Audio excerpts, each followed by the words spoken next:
Hi. Hello. With my Boosh. And this is Our Life in Music. Yeah, so we're going to just sort of talk through the musical germs that infected us throughout the years. That's sort of a slightly weird way of putting it, but you know, the... we wanted to do Our Life in Birdsong, but MTV weren't as interested in that. That was some of the first stuff that inspired me was Birdsong. Hadn't they? Yeah. Some of the sort of calls, the mating calls of the blue I don't know if there's any videos of any of that stuff. Though. I've got a couple of videos of a kingfisher. Letting rip on a riverbank. Some powerful pipes that kingfisher had. Yeah, well, yeah. I think it could have been a good show, but anyway, we'll go with the music one and see how that works. The first album I bought was a Motorhead album. That's pathetic, I know it's strange. My mum and dad were real rock, heavy metal rockers, and I liked Motorhead, so it was Bomber, that album. A single that I bought. Actually, it was bought for me, so that doesn't really count. My dad bought me it. You couldn't reach over the counter. Someone in his magic orchestra. And the lyrics were, music was my first love and it'll be my last. Music of the future, music of the past. Music is my first love. Yeah. And then it goes into a big circle. That was a bit like that.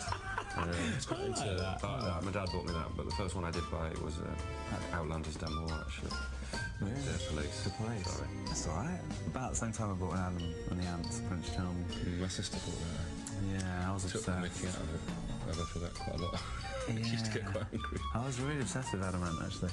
He's a fierce pop star, though.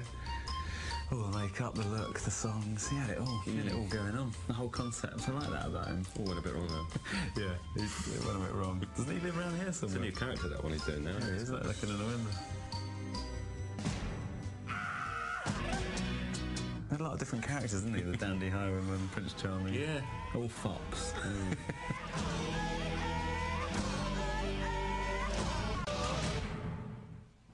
Oh, bless him. What a fierce pop star he was.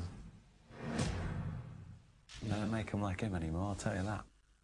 Did you have any posters in your bedroom when you were growing up? I did, no, yes. Actually, I painted my own stuff on the walls. I painted Roche on the wall.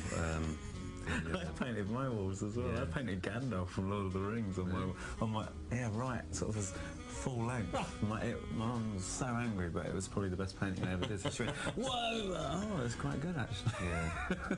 Wanted to hate me and wanted to tell me to wash it off. I actually went, quite like that. Why don't you finish the rest of the room?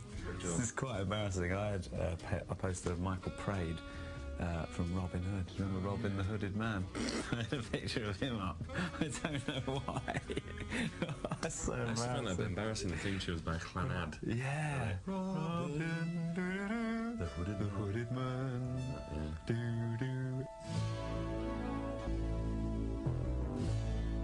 I used to get those posters out of Looking. Do you remember those?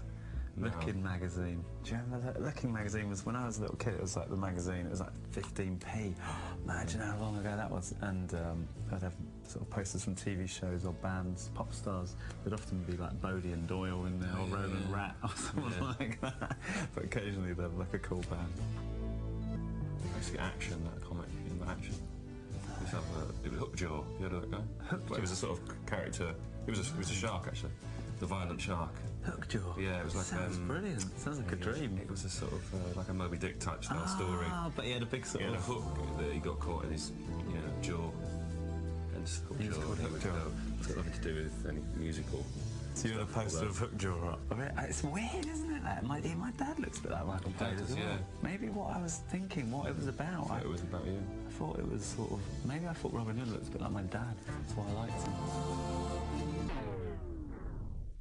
I think my mum and dad went to a lot of gigs when I was a kid, and they were always trying to take me to like see Status Quo or David Bowie or some really cool people I could have gone to see. I was always a bit too shy. I was like, oh, I don't know, that sounds too frightening to me. The idea of actually going, I thought you'd have to meet the person who was singing. I thought, I can't meet David Bowie, I'm 6, what am I going to say to him? But they were always going, why don't you come along, we're going to see Judas Priest. Did you not understand the concept of the gig? Not really, I thought it'd be so small, it'd be like a room size, I didn't know it would be massive. So I thought, oh, I'm going to have to talk to him, I can't talk to Judas Priest. How's that going to work to a singer?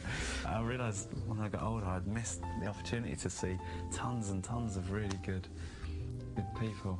I could have gone to see Bowie. It would have been good. It would have been cool Bowie. It wouldn't have been Tin Machine. Not that there's anything wrong with Tin Machine. They were an underrated band. What about you? I bet your dad took you to see some strange jazz, didn't he? Yeah, I was